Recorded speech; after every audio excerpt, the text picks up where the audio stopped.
tell her to And keep she's it gonna be PG. mad. PG. Keep it PG? All right, I'll text her. Keep it PG. Keep it PG. I can't be in the bunny's room anymore. I traumatized her. Mad at you? No, she's not still mad at me, but Elliot, you missed it. I was talking last week on the podcast, and the girl bunny would not have it with me. She was pissed, thumping like crazy. And in the podcast, you can hear it insanely loud. I did not realize how loud you could hear it. And the bunny like turned around and gave him the cold shoulder and wouldn't look at him. Yeah. Try giving you the finger. Yeah, just a little. Don't feel like watching movies, so I'll watch people guess them instead. I don't know how it goes. I think it starts with your. We're having like pet, the great pet debate right now. Oh, as in, do we get a new one, or if we do get a new one, what is it? Right. Yeah, the latter, the second one, and Grace is very much in the camp of a. She loves her bulldogs, and so she's looking at like the English, like a smaller one, bulldog, or the big one. Last night, I was like, these dogs are like bred for, like, their existence is inherently abusive. Like, they are a product of genetic tampering that should never have occurred. Yeah. Their bones don't fit. Their bones don't fit. Their whole body is like vacuumed to the wrong animal. And she was like, imagine if we had a little meatball next to us and it was farting and wheezing. And I was like, okay, so that argument isn't going to work. But you could also get 3 pugs. It's basically the same thing. And so I was like, well, I can't argue with her that it's a cute dog, but we'll see. We'll see what happens. Bulldog. That's where we're at. Was Goose just a straight bulldog? Yeah, Goose was like pit with American, and a little demon, and then like a 70-year-old woman. All mixed together. Yeah, they were really bulldogs are my favorite. Bulldogs are your favorite? I love a bulldog. Yeah, Grace is like that. She looks at other dogs as if they are like wanting, like inferior to the like it'll be like a beautiful golden retriever, and she's. Just do it for me. Yeah, I just this little because the gremlin. What's the inevitable future of a bulldog? Because I don't know. Because the inevitable future of like a lab is hip dysplasia. Their hips are going to hurt. Yeah, and that's what's going to happen. What's going to happen with a bulldog? They have respiratory issues, I think, due to their the way that they made them, and then fungus, like skin infections, a lot in the folds of their faces. Oh, that makes sense. Yeah, I don't really know if there's any like specific thing. I know Cavalier King Charles Spaniels are known for their heart problems. That's a pretty big one. So, they are the sweetest little dogs, though. They're so sweet. They are probably the sweetest breed, I think, that you can get. Yeah. How do you guys feel about wiener dogs? Never been. I feel like wiener dogs just go right over my head. Me too. Yeah. Nothing. Nah, I don't even feel. I feel no emotional. Sometimes I know, but I feel bad. Well, they'll have like little dog syndrome sometimes where they're just like, and they hate everything except for the owner. But I've met some sweetheart wiener dogs. Maybe that's what I need. Yeah. I've met some good ones for sure, but they don't aesthetically do it for me, which is weird because I love corgis, but whatever, you know. Yeah, corgis are nightmares. And they're assholes too, so they're nightmares. They're also like, why shouldn't exist? And then they're manifesting. I was walking through the store last night, and some guy had his little dog on a leash, and it was just one of those tiny little fluff balls, not one of the white ones, kind of more muddy. And he was just looking at me, wagging his little tail, and I walked by, and I kind of give him one of those, "What's up, dog?" Just look at him, beelines it for my ankle, nips it, grabs the pant, pulls it away, felt a little bit on the skin, and I was just like, well, that happened. And the guy didn't even look. He just kind of like tugged his dog back. And I was like, all right, well, moving on. I just walked up. I guess that was my fault. When I would walk Goose, it would be like a Mission Impossible like scene of like looking around corners and seeing if there's another human around like the wall, and then I'd have to be like, oh, go, just gonna walk this way. Don't look that way. Yeah. you probably met Goose at like a later. You did meet Goose at a later life stage, so maybe not as strong. Because I imagine that dog, if it wanted to, and it belted on the leash. Yeah, no, Grace would have to like back in the day. She'd have to like hold, wrap the thing around the arms because Mr. Everyday, tormenting others in dog heaven. Yeah, geez, and that I do believe. How are you guys doing? So I apologize for missing the podcast every now and then. What have you guys been talking about? Well, we read your comments on the podcast last episode. Oh, it's great. I had Albuquerque is not good. What's that? He doesn't like Albuquerque. I was there once in college for the NCAA tournament when I was a cheerleader, and I remember thinking, "There ain't nothing here. Nothing here. There's nothing. It's hot.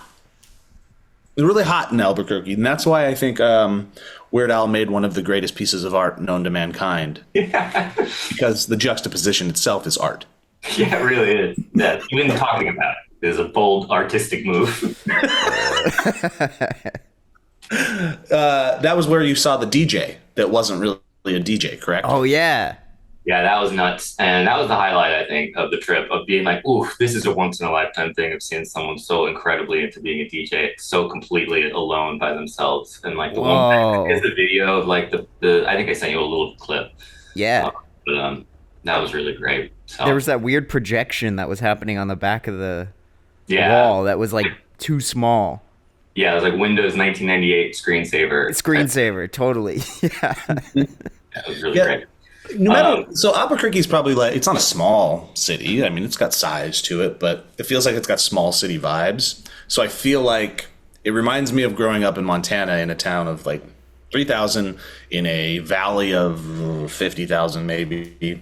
And inevitably, there's always going to be some artists that are kind of anarchic artists that are trying to just like break the mold of the place in which they live, and that's what that DJ was doing. In Montana, we'd have these like straight up backcountry white rappers trying to do gangster rap all the time. What rap? Like gangster rap, like in a very non-ironic way. So they would find like venues, and then they would go do shows, and they'd have their white tank tops on with their bad tattoos and their backward hats, looking like kind of Fred Durst, but then trying to do NWA inspired Montana-esque rap. So that's what that DJ was. He's just like, I'm breaking the mold here. Yeah. You know? The level of confidence is enviable. Like to get to rap, and to do rap as not a famous rap person is one of the craziest things I think you can witness. Did you guys watch Kendrick? I kept hearing all about it. I didn't watch it.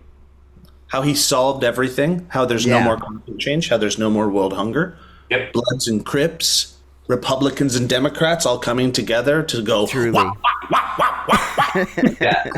I saw a tweet that said that concert was like "We Are the World," but for hating a guy. Yeah. Yeah. Around people is being like, yeah, Drake sucks. Wow. It's so fun. Whenever I hear that song, or Kendrick at all these days, I feel like that diss track is like, it sounds like a 90-year-old man, like a rapper, like a 90-year-old, just feeble man rapping. All of it's not, yeah. That's what he sounds like, but it's great. It works. Wah, wah, wah, wah. Yeah. Killed it. Anyway, why was the bunny mad at you, Kevin? Because I was talking too loud, dude. Wow. Doesn't like Are it. you heard of Jordan Peterson? I used to be such a fan of Jordan Peterson. I was gonna say you need to take ownership over your house. Yeah, dude. Oh. I think she's the one taking the ownership. Right. Is that possible? Dude, let me get Andrew Tate on the phone real quick. These days. Okay. You need to get that bunny first out of the workplace, okay? That's not where the bunny should be. The bunny should be at home. Sorry, Kevin. You are the master of the domain, which means you have the job. That bunny needs to quit its job, is all I'm saying. Yep. And then you make sure that bunny has that house in order when you come back from your job that is supporting the family unit as God intended. Yes. Right? And if that bunny isn't in some negligee when you get home, you sit that bunny down and you have a talk. Do you know what he's saying, Kevin? I understand what he's saying.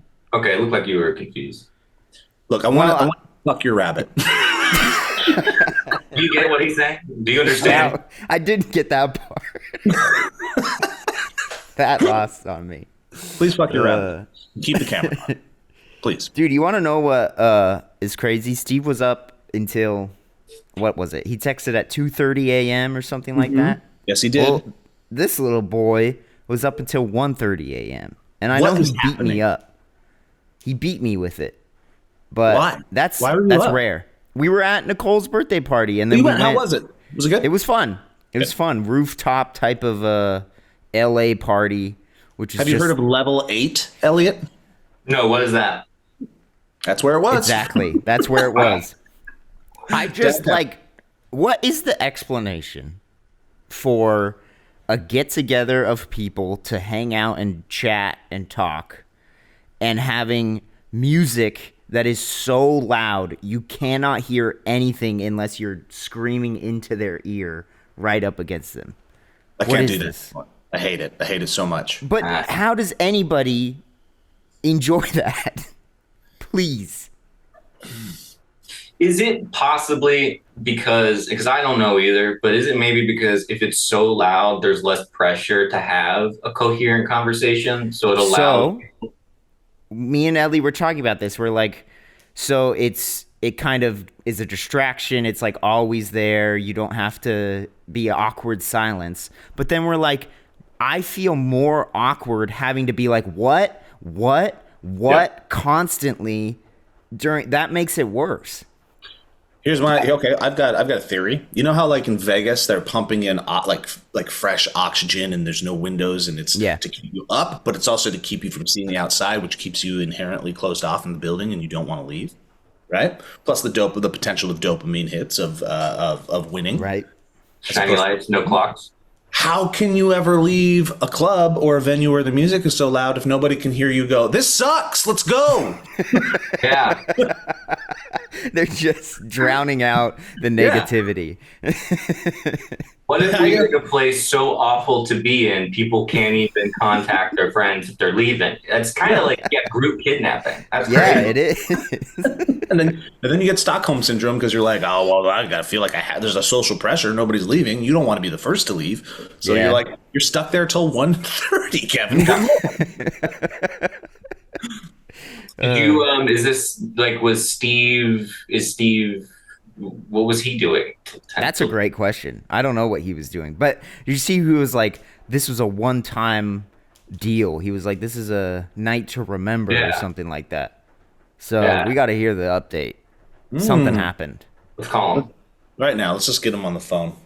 I had a life update. One of those like, oh, that's a mark in the timeline of existence. I took Hayden to her first concert ever. Oh yeah, what was it? It was TV Girl.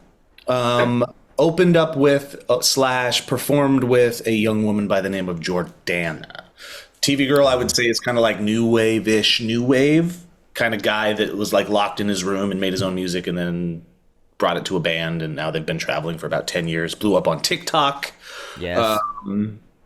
Yeah, it was interesting. It was the perfect dad take his daughter to a first concert because we got to sit, which was awesome. That's nice.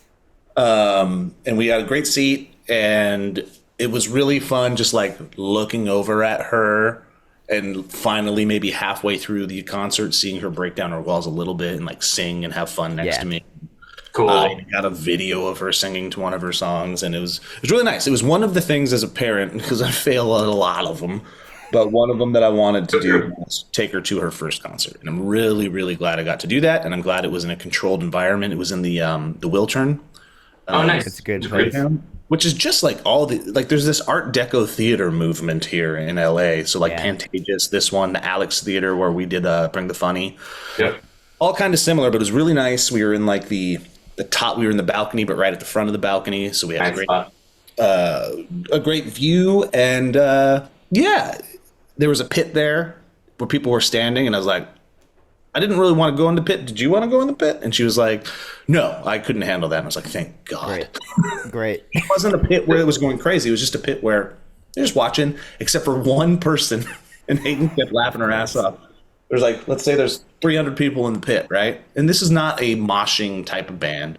It's, I would say there's almost a Lana Del Rey vibe, but they're more popular hits are more upbeat. But the whole concert, just this one person with a fan. Just jumping 3 feet above the rest of the crowd while the rest of the crowd is standing there. It was good. But yeah, I think she really enjoyed it. I think it was probably way too long before she got her first concert experience. She's 16 now.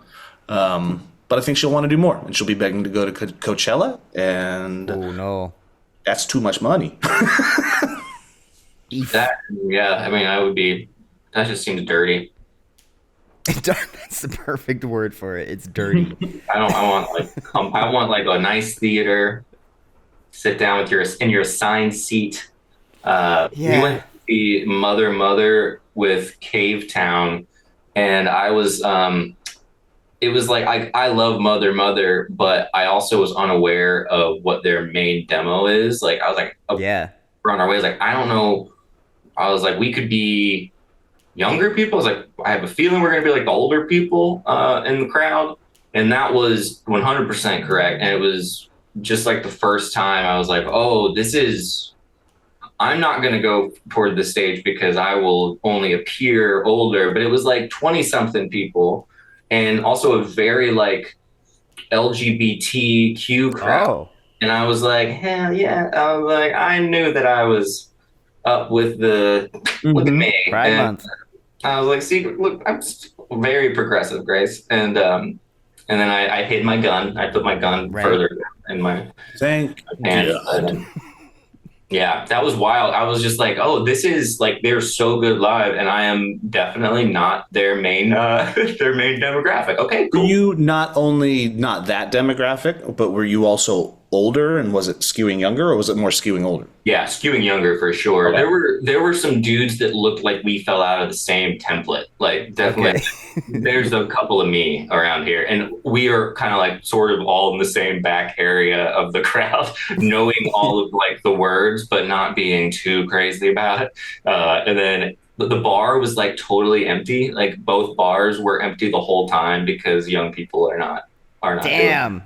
That's what it was like at the concert that I was at as well. Open bars, but nobody going to them. And there were people like me. There was probably a good spattering of other dads accompanying their daughters. I didn't look like any dad wasn't accompanying a son. It was all dads with daughters, which I thought was cool. Interesting as well. That's a good like father-daughter like thing, I think, is the first concert. That does feel like a really solid, dads in general. I think that's a good rite of passage, I guess. Yeah, I want her to go to festivals because I mean, there's some of my most favorite memories growing up, like Warped Tour. I went to Sasquatch Festival in Washington, and they're great, you know. But as a dad to a daughter, I am terrified for her to like just be in a swarm of prepubescent, horrible people with wandering hands, which is just something that freaking happens at these places. And I'm just like, I don't know if I'm ready for you to experience that without at least me there to get angry for you. Do you think it was that, like, how, now that you're a dad, do you feel like that was over? Because I don't feel like I experienced that too much as a youngin', but I feel like as I get older, I do assume that that's all that's happening. That's how I feel too. It depends on, there are some crowds. It's like, it depends on where you're at, of course. And it's not bad these days. I don't know because I'm coming from a place of ignorance. But I remember, like, I'd be watching some of the girls that would crowd surf and stuff and being like, that's not what's happening to them is not okay. Yeah. That guy's an asshole. But I also know that when I was talking to Hayden about pit culture, like, this is not a real pit. Like, if you want to go to a pit that is like going and there's some physicality, she's like, I just don't want to like get knocked on my ass and die. And I'm like, well, that's the thing about pit culture. Usually it's very, very kind. Yeah. Like, if somebody falls, you've got like 7 people making a wall, making sure that person gets up.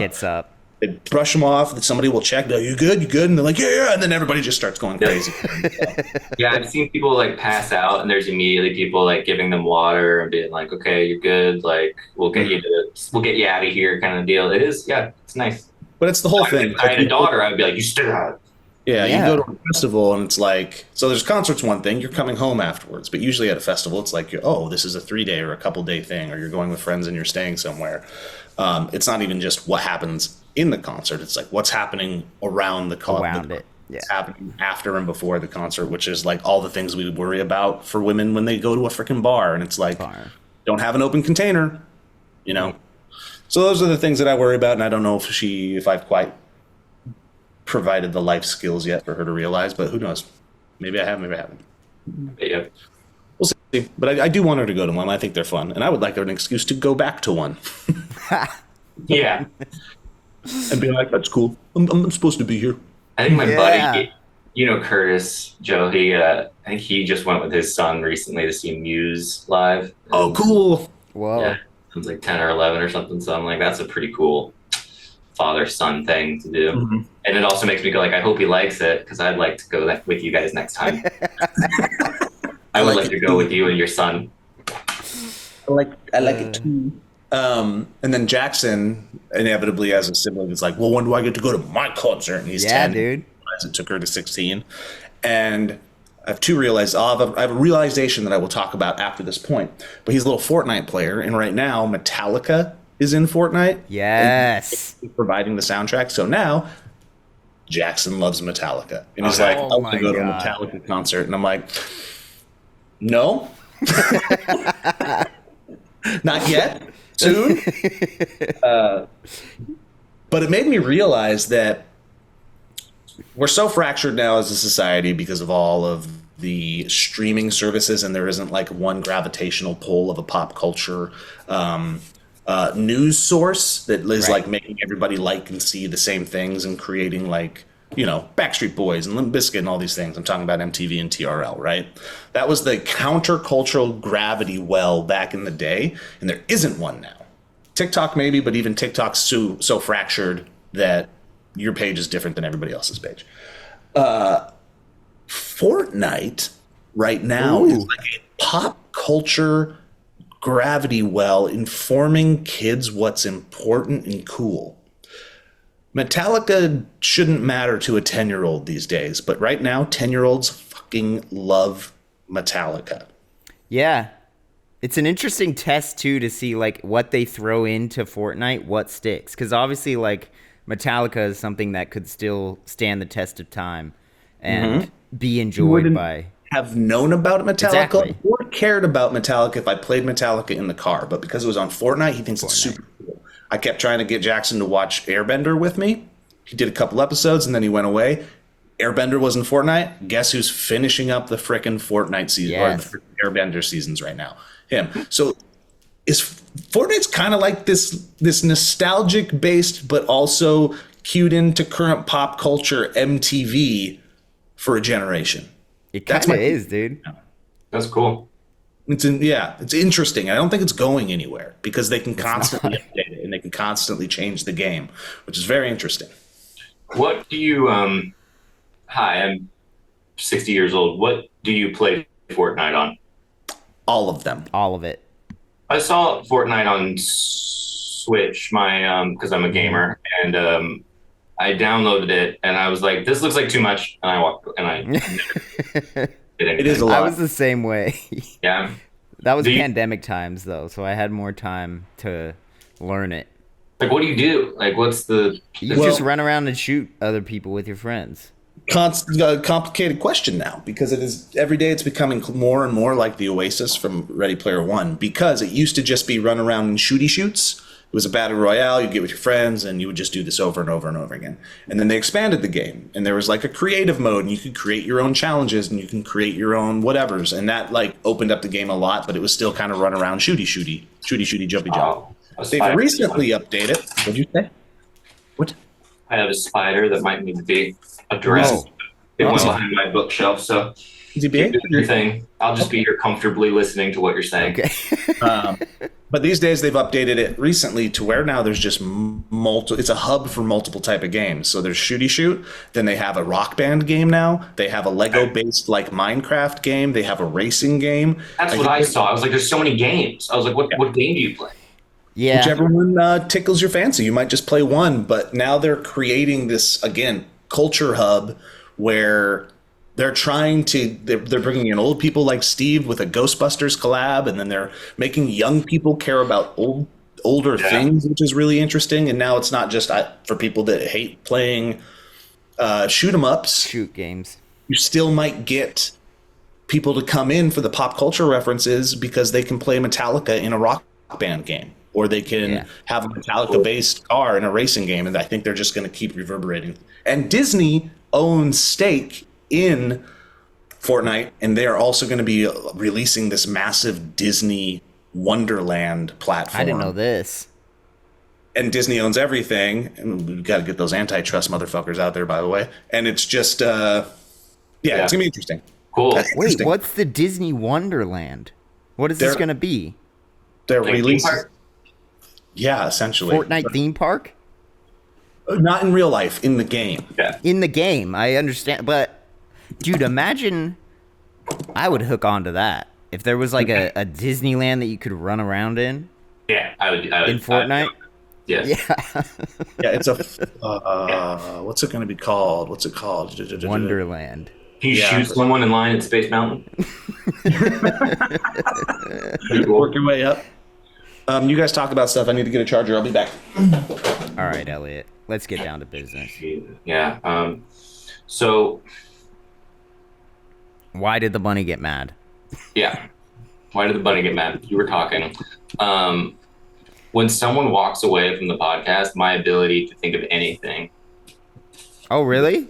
Yeah. What do you know what I'm doing today, Kevin? This is interesting. You might find this fun. I'm doing meal prep for the first time. Isn't that crazy? So wait, what spawned this? Are you very like chaotic eating? Yeah. And a lot, especially in the night, in the dead of night, I eat and snack. But I like in passing said to Grace, like, what if on Sunday we did like meal prep? And she took that and ran with it. So I'm going to go in there. Has she had experience?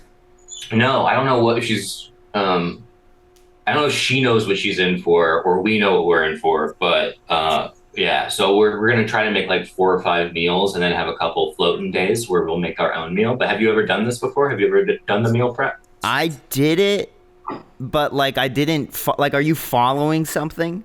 Like Grace has found some recipes. Yeah, like we planned the recipes, but it's a lot of Instagram stuff where you see these accounts and it always looks delicious. But I'm like, I don't trust these Instagram things. I think they're doing See, I remember back when I was like 18 or 19, when I was like, I gotta hustle and like, get into it. I was like, I just knew what foods I liked and like what little meals I liked. So I remember I would make like you said, 4, maybe 5 meals for the week, put it in containers. But that probably lasted maybe 6 months.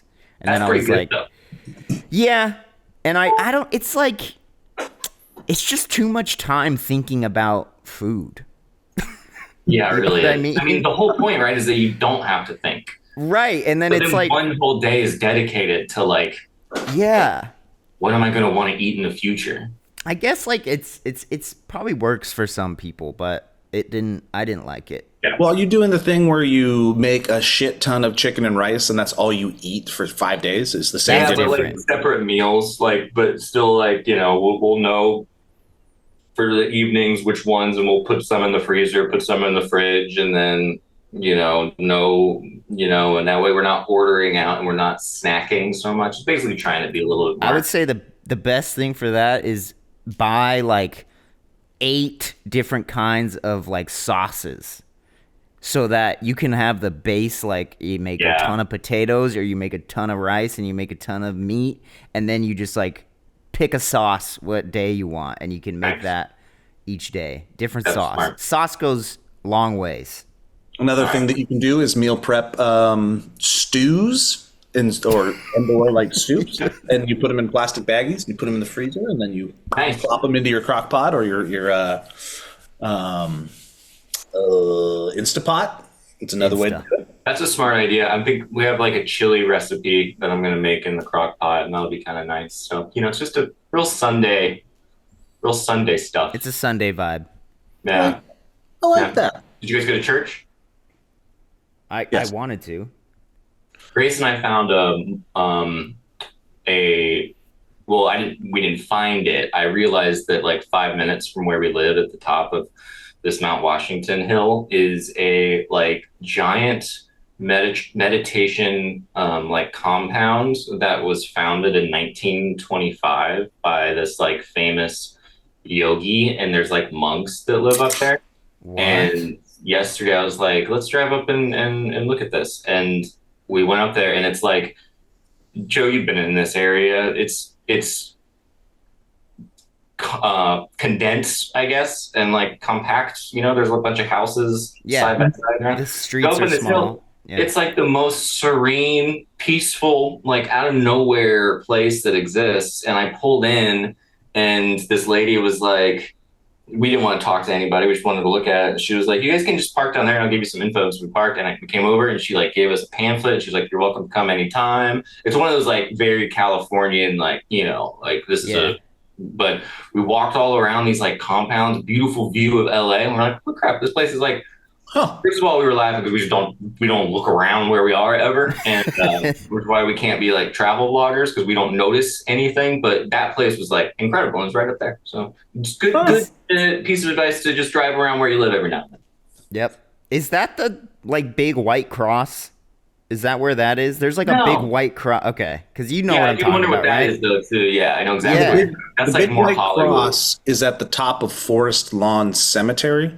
Oh. And at the top of it is a huge art gallery. And I saw a Drew Struzan poster art gallery display there once, which was really cool. But, and this might be worth your time, inside that building is one of the biggest paintings ever. What? I'd like to see that. This massive tableau. It's very religious, Christianity, religion based. I love tableaus. They present it. They have to open these curtains and they slowly reveal it during the show. It's massive. Wow. Just do it for the hell of it. Just for the hell of it. Yeah. What's that? Oh, that was Forest Lawn. I think you might be talking about two different big crosses. You think? Because the cross that I think you're referencing... It's like Eagle Rock area, Glendale area. I don't know. I thought you were talking about when you're on like the 101 heading into Hollywood. There's a bunch of... No, this is the one that's in Glendale. But I know which one you're talking about. This is really fun for our audio listeners. Yeah, this is really, really cool. We're just hanging out, dude. It can't all be the normal, like, just hot topic stuff we normally talk about. It is called controversial. The Hall of Crucifixion Resurrection. Oh my God. Hall of Crucifixion Resurrection. It is hyphenated. Plachy. What happened in that hyphen? Yes, I see pictures of the images. Yeah, right. Wow. Put that in it's like a theater for a painting. For a painting, yeah. It's like an IMAX theater for a painting. Yeah. I went and saw it. Go ahead, Joe. Sorry. No, I said it's crazy. I'm going to put the little link in here for you boys. What's it called? Of the crucifixion? Hall of Crucifixion Resurrection. I went and saw in Belfast like a Caravaggio, I think is his name, a medieval artist. And whenever I go into like museums and stuff, I'm always like, I do my best to like really try to appreciate a lot of stuff, but there is that nagging sense of boredom that happens quite frequently in museums. I think the most fun you could have in a museum is a 6 out of 10, but then you find out like the history behind these things, and you look at the significance and like the symbolism and what they were actually doing and why it was different and what it started. And it is like a never-ending like wormhole that you could fall into with this stuff. But at first, so that move it up to like a 7 out of 10 for you? 6.5. Yeah, I mean, I really think it's hard. I think that might be maxed out at like 6. I just have a hard time not being a little bored in museums. I had a. I get it. Wow, that is a big painting. Wow, that is amazing. That is cool. It's massive. Boom, 6. See, do I need to go? You could go in Fortnite soon. It's so big that they do show times, if I remember correctly. So it's like you got to be there for the 2 o'clock. It sounded like it, yeah. Sit down. I think they give you a little history of it, and then they open it up and you can look at I really it. love that painting. It's very cool. I love the clouds. Sounds like 7. Sounds like a 7. I might be approaching the 7. Goodness. Speaking of art, I saw Inside Out 2 with the family. I saw it yesterday, Joe. What'd you think? What did I think? I think it was incredibly cute. I love taking going from child hormones and emotions to puberty hormone and emotions, which was really, really interesting. Story wasn't as strong, which is fine, but it was still good. Characters were great. I noticed that Bill Hader wasn't in it or Mindy Kaling, but the kids didn't, so that didn't matter. I was wondering, who was Bill Hader initially? Who was Bill? You mean who is Bill Hader now? No, I thought he was. Are you saying he was in the first one? He was in the first one. He was Fear. Fear. Oh, now it's. I was wondering, and then Tony Hale Mindy now. I Kaling think? was the green one. Yeah, Mindy Kaling was the green one. I was wondering. I was like, that doesn't sound like Mindy Kaling. Yeah, they wouldn't pay them anywhere near what they were paying Polar, so they kind of walked away on principle. But liked it. It was good. But what it made me really want is this is making so much money and breaking records that they are inevitably going to do another one, especially after they were like, we're not doing any more like one-off interesting things anymore because they don't do as well. So what would the third one be? Is the third one her going through marriage, her having her own kids, going through pregnancy is where I think they have to go with it because that's when your emotions go insane. But would that appeal to? I mean, they'd have to make that appeal to kids first. It will, because it'll be about the baby's emotions as well, or probably maybe there's an older sister or something already established. And I think they go the Toy Story 4 route where it's not really for the kids. It's for the people that grew up with Inside Out that will be in their 20s by the time. That would work. I bet, yeah. Grace and I talked about the same thing. Like they're sitting on a endless amount of movies with which, by the way, I love nostalgia, and that was probably nostalgia was great. But great movie, and we were like, I think maybe if I were to bet money, I'd say it'll be like college, but it'll be more in like the finding a husband, like, or like finding like that initial starting a family thing. I can't see them doing the pregnancy thing for it because I think it might be too political, if that makes any sense. Huh. Yeah, most something about it. Like it would definitely be the best emotion, but I can't see them doing a movie like a Pixar movie about like love and falling in love. Pregnancy. Oh yeah. I mean, Elemental was a love story for older people and didn't do great. So I don't know. Or maybe they do just a different kid. Who knows? What was a love story for older people? What did you say? Elemental. Oh yeah, it's basically like a young person's college love story is kind of what it was. Oh really? Mm-hmm. And yeah, I think that they could keep going. Oh, did you see it, Kevin? You didn't see it? No, I didn't. I honestly, it came up so fast, but now I might go and see it. It's really enjoyable. Yeah. Mm-hmm. Do they do the thing from the first one? Remember they did it at the end where they like zoomed into other people's heads? They do the parents a little bit. They do. Not as much. There's a couple good ha-has from it. The new emotions aren't as strong, but holy crap, will you anybody that experiences anxiety will definitely relate to that little shit. I bet. They did really. Yeah, I think it's a very good film for young people right now. And the voiceover with Hawk, what's her name? Maya. She did great. At first I was like, is this just her being like, is this her does her voice fit? And I was like, no, I think that voice definitely fits the further it went on. So We saw it with Hayden, who is also a teenager, who is also, in the throes of puberty. And Heather and I were looking over at her after every beat, like it was a horror movie. She would look at us and be like, "That's me." I did that with so many truths. It was great. I did that with Grace because also I think the little girl kind of looks like a young like blonde Grace, and I was like, "Look, it's you. Do you see what she's going through? That's like you. You're doing it now." And the moment of the movie that's super related when it comes to raising a teenager, and everybody thinks all of their experiences are unique, but there are stereotypes and it's universal for a reason. But they go into her mind. I don't know if you remember, Kevin, but there was this moment where there's like islands of importance. Yes.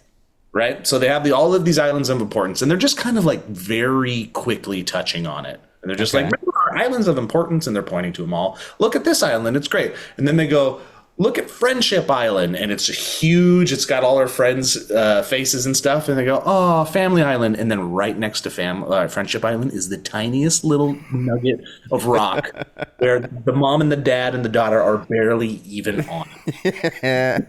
They're also like faceless. They're just like shadowy figures, like clay figurines. You're like, oh, perfect. That's perfect. Did Hayden think that was... I didn't ask her about that, but it's definitely how it feels, and it is what I noticed, and it's what I remember when I was a kid. You should have just started crying, like sobbing next to her. Oh man, it was so much just like looking at each other, and she'd be smiling, and it was like the worst things that we always fight about or argue about replicated on the screen, and then we would just look at each other and be like, that's the way it is. I love it. That's true. That's true. That's true. Great shit.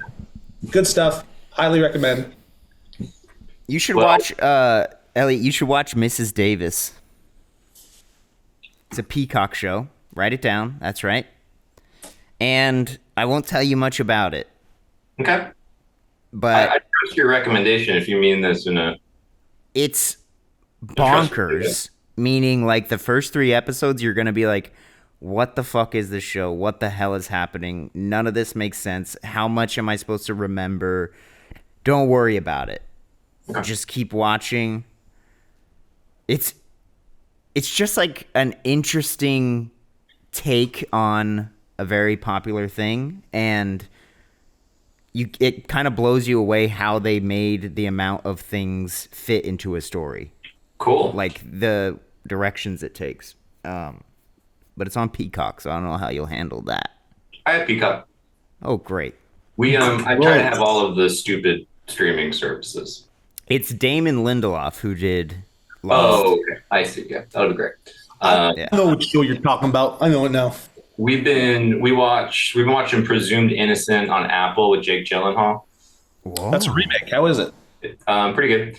You can imagine what it is. But we watched this documentary series. We finished it last night called The Octopus Murders, which is pretty great. And if you get a chance to watch it, it's got flaws in terms of the medium of documentary, but it is very, very solid.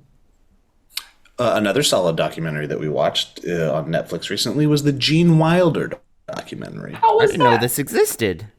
It is a very pleasant romp of a very unique guy that will make you remember why you loved everything that he ever touched, will make you love it even more, and then will make you sad at the end. Yeah. Classic biopic. Did you watch the Steve Martin one, the 2-parter? No, was it good? Yeah, it's really good. There's some really great moments in it. Just watching a savant be a savant and... Yeah, his whole like arc, kind of like, because they break it up into 2 parts of the initial kind of like, you don't realize how famous he was kind of deal in the 70s and 80s, and then his switch to like leading man. But there's one particular part that like he's just going through, because he's like a sophisticated dude, he's got like this binder with the script for Planes, Trains, and Automobiles. And he's going through it, and he sees this monologue that got cut out, and he starts talking of John Candy, and he's like, I don't know why they cut it out. Like, it just ended up being 1 or 2 lines, but he like reads it out loud and he just starts like crying in it, and then he just like shuts it and like puts it back on the shelf, and you're like, oh my god, damn. And it makes you cry for sure. It's definitely worth checking out now that I've spoiled that part. The Gene Wilder one talks about, I think what would be probably the thing that made Gene Wilder the most is when he was young, his mother had a heart attack, and she was healing. She comes home and the doctor pulls him aside, and he goes, don't you ever, he's like young, don't you ever argue with your mom, because it will kill her. I remember, yeah. Make her laugh instead. Mm-hmm. And because of that, it shaped his whole existence. But also, fuck that doctor. Yeah. Because also, he said the stress and the anxiety that comes along with something like that's crazy. That's crazy. Yeah. That's like a doctor from like what, the 50s or something. Mm-hmm. What would that have been? Like in him, like he was probably like, don't argue with her and make sure she takes these cigarettes every day. And if you masturbate, God is watching and you are going to hell. And if she gets a cold, put leeches on her. Suck out the illness. God-fearing leeches, please. Only. But great stuff. Good. It'll probably open up a bunch of movies to you that you didn't realize that he did, and are worth watching. And man, he was just one of those just brilliant motherfuckers. Naturally brilliant, and just like effortlessly. Sorry, go ahead, Kevin. He didn't have any like controversies either. He was pretty like straight, right? At least according to that documentary. Yeah, I just feel like I've never heard anything bad really about him. I'm sure there is, but it cleared up a preconceived notion for me, which was everybody. I don't know if you guys have heard this, but people were like, he was so in love with Gilda that when she died, he never worked again. That's not true at all. Like, he was heartbroken and definitely affected him, but he made many movies after that, and also remarried. Okay. Yeah. It reminds me of what's his name from Ghostbusters and Honey, I Shrunk the Kids? Moranis. Rick Moranis. Yeah, didn't he like fall off the map after his wife died, and he left Hollywood so he could raise his kids properly. He wanted to be there for him because she wasn't around, from what I've heard. But who fucking knows? I don't know. Yeah. Who knows? All right, Mrs. Davis, huh? What genre is this? Is this a scary thing? Porn. Not at all. Porn. Got it. I'll write that down. Pornography. We did it, everybody. Folks, pornography. Thanks for this romp. We hope you had a good time. If there's any other recommendations, entertainment-wise, because I think everyone listening probably knows at this point what we're all into, broadly speaking, throw some recommendations. Please. I don't like following the dragon thing. It's stressing me out. Following the dragon? Yeah, House of Dragons. Oh. I never got into it. Neither did I. Ugh, God. It's like you want to be depressed and confused. Look, man, don't worry. They're making a... Oh, never mind. That's the HBO one, huh? Yeah, no, never touched it. What are you talking about? I thought you were talking about the Lord of the Rings ones, which I also didn't touch. The Amazon ones? Yeah. Yeah. No, I tried. I gave that an honest try. Yeah, Kevin, you made it through that. I made it through it. It's fine. I didn't hate it, but I didn't like it. It was just like, okay, great. $2 billion or however much it was. Too much stuff. Too much stuff. But they're making a Lord of the Rings anime, and that is insane. That I might be interested in if they go balls to the wall with like it's a movie stuff. It's a movie, yeah. Lord of the Rings movie. I think Peter Jackson's producing it. That's cool. They have images of it. It's supposed to be like prequel to.